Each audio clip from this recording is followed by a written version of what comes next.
Karena Tuhan Yesus ada di sana.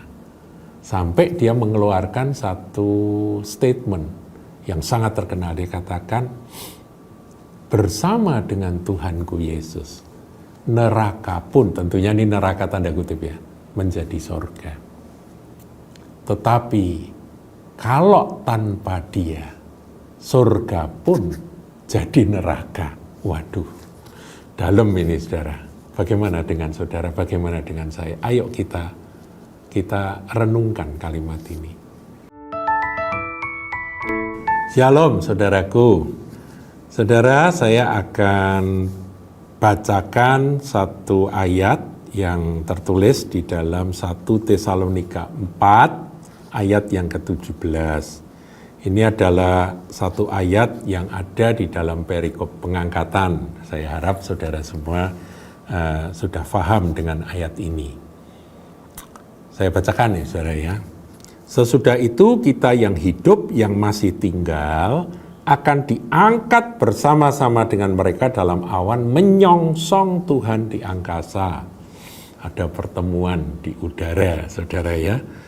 Demikianlah kita akan selama-lamanya bersama-sama dengan Tuhan. Ini puncak pengharapan kita, saudara. Nah, kita ini sudah belajar bahwa kita ini dalam menjalani hidup sementara di bumi ini, iman kita, pengharapan kita, keyakinan kita ini selalu ada di dalam Dia, in Christ. Sebab di luar Dia kita manusia lama. Kalau kita manusia baru ya kita harus di dalam Dia, kan begitu ya. Jadi ya nempel terus sama Tuhan Yesus.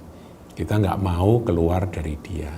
Dan ini harus dilanjutkan sampai pada puncak pengharapan orang percaya. Mungkin saya meninggal, saya dimakamkan, nunggu akan hari ini. Ya, dikatakan yang mati akan lebih dahulu bangkit. Atau saya masih hidup sampai Tuhan datang, maka saya akan genapi ayat 17 ini. Sesudah itu kita yang hidup, yang masih tinggal akan diangkat. Diangkat di sini tidak lagi mengenakan tubuh yang lama ini. Saya akan mengenakan tubuh kemuliaan, yaitu tubuh kebangkitan, sama dengan saudara-saudari kita yang akan dibangkitkan. Mereka bangkit, yang mati dalam Kristus bangkit, kemudian mengenakan tubuh kemuliaan. Kita yang masih hidup diubahkan. Ya, itu ada di dalam 1 Korintus 15. Nah, sesudah itu kita yang hidup, yang masih tinggal akan diangkat bersama-sama dengan mereka dalam awan menyongsong Tuhan di angkasa. Demikianlah, ini kalimat yang paling dahsyat, kita akan selama-lamanya bersama-sama dengan Tuhan. Saudaraku, bersama-sama dengan Tuhan itu yang terpenting. Bersama-sama dengan Tuhan Yesus, tak terpisahkan. Dalam tubuh kebangkitan atau tubuh kemuliaan, kita akan bersama-sama dengan Dia. Saya pernah menulis sebuah status di salah satu sosmed saya. Tulisan itu singkat, tapi ini sangat prinsipial buat saya pribadi. Tulisan itu berbunyi, Yesuslah surgaku. Ada orang menggambarkan surga macam-macam, saudaraku. Dan itu nggak salah. Surga itu begini, rumah indah, rumah bagus, tempat nyaman, kan memang ya kita sudah belajar paradise saja dikatakan tempat yang nyaman, sebuah taman yang indah, permai dan nyaman ya. Jadi itu gambaran-gambaran yang saya setuju 100%. Tetapi ada satu yang saya ingin tekankan di sini. Adakah Tuhan Yesus di situ? Tanda tanya, saudaraku. Adakah Tuhan Yesus di tempat permai itu? Itu yang terpenting. Ya. Saya ingat akan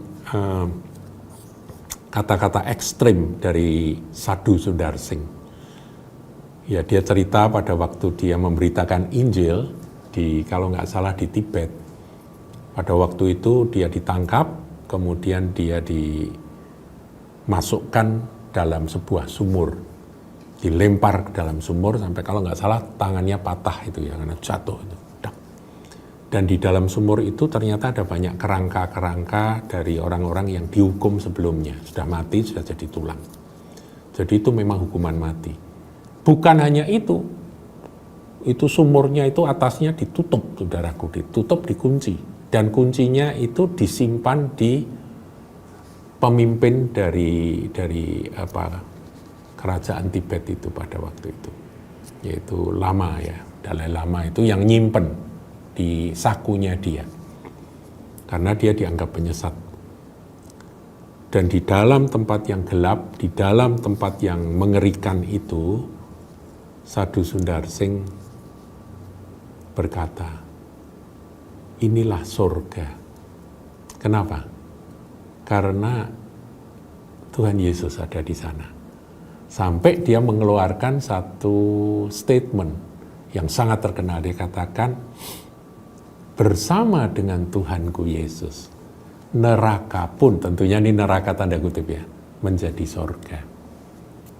Tetapi kalau tanpa dia, surga pun jadi neraka. Waduh, dalam ini saudara. Bagaimana dengan saudara, bagaimana dengan saya? Ayo kita renungkan kalimat ini. Saudara dilimpahi dengan harta melimpah, saudara dikaruniai dengan kesuksesan sehingga secara finansial Anda berlimpah-limpah, bukan hanya miliar tapi triliun. Saudara bisa bepergian dengan pesawat ini first class yang sangat nyaman.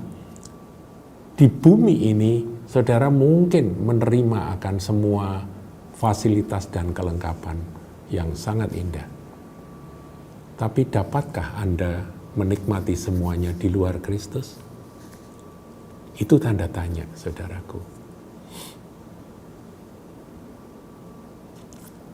Dia harus menjadi satu-satunya yang kita rindukan di mana saja dan kapan saja.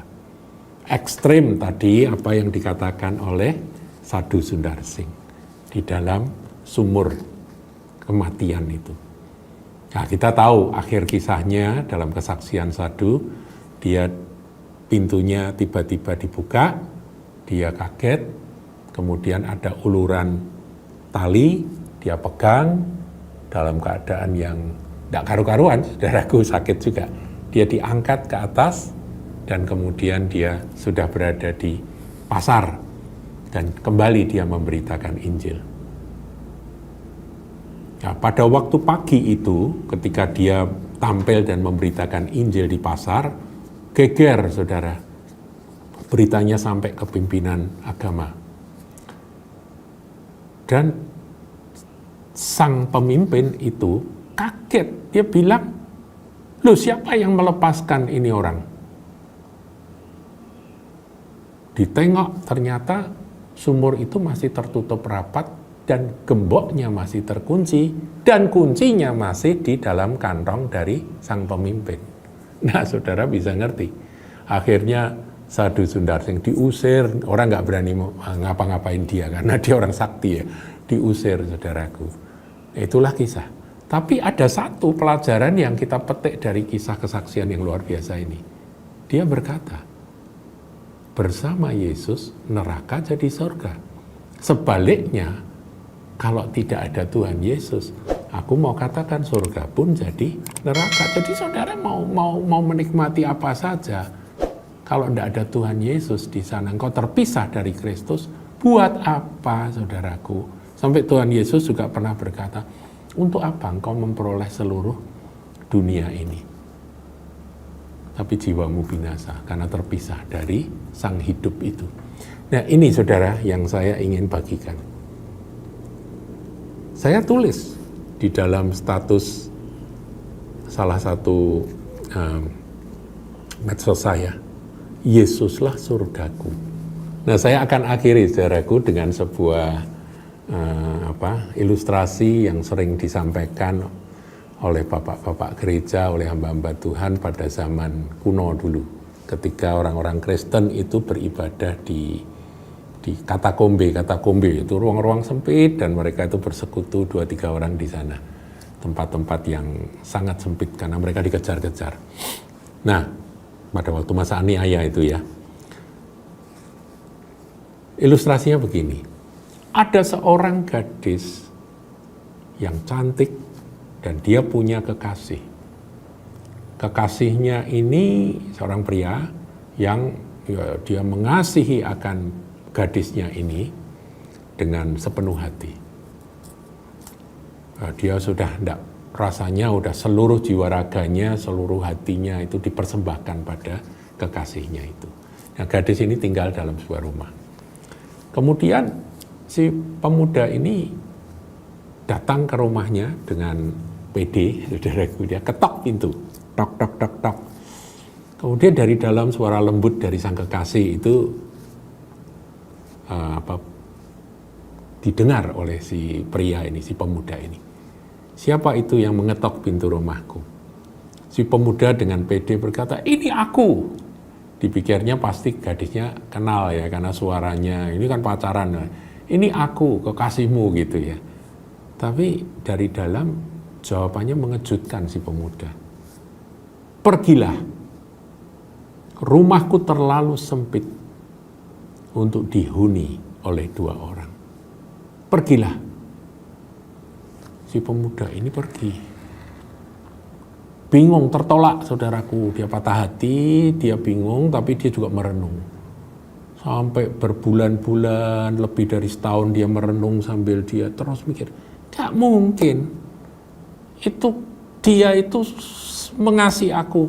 Dia sangat mengasihi aku. Dia cinta pada aku. Jadi nggak mungkin dia nolak aku. Tapi kok kenyataannya aku ditolak.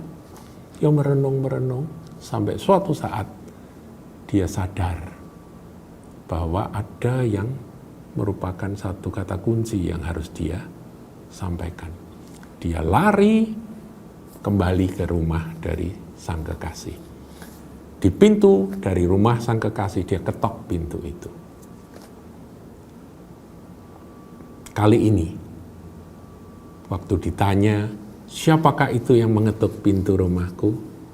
Jawabnya kali ini, inilah engkau. Dan pintu pun dibukakan. Dan si pemuda itu pun masuk ke dalam. Saudaraku, ini ilustrasi yang mungkin saudara setelah saya selesai cerita ini masih mikir-mikir. Ya, renungkanlah saudaraku. Tapi saya ingin tutup dengan sebuah konklusi. Surga adalah tempat yang paling sempit dari segala tempat yang ada. Begitu sempitnya, sehingga surga hanya dapat dihuni oleh 1 orang. Orang itu namanya Yesus Kristus, Tuhan Juru Selamat kita. Kalau kita tidak menyatu dan tinggal di dalam Dia, kita nggak bisa masuk surga. Yesuslah surgaku.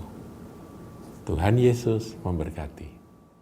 Jangan lupa like, comment, share, dan subscribe channel GKBK Hal Semarang.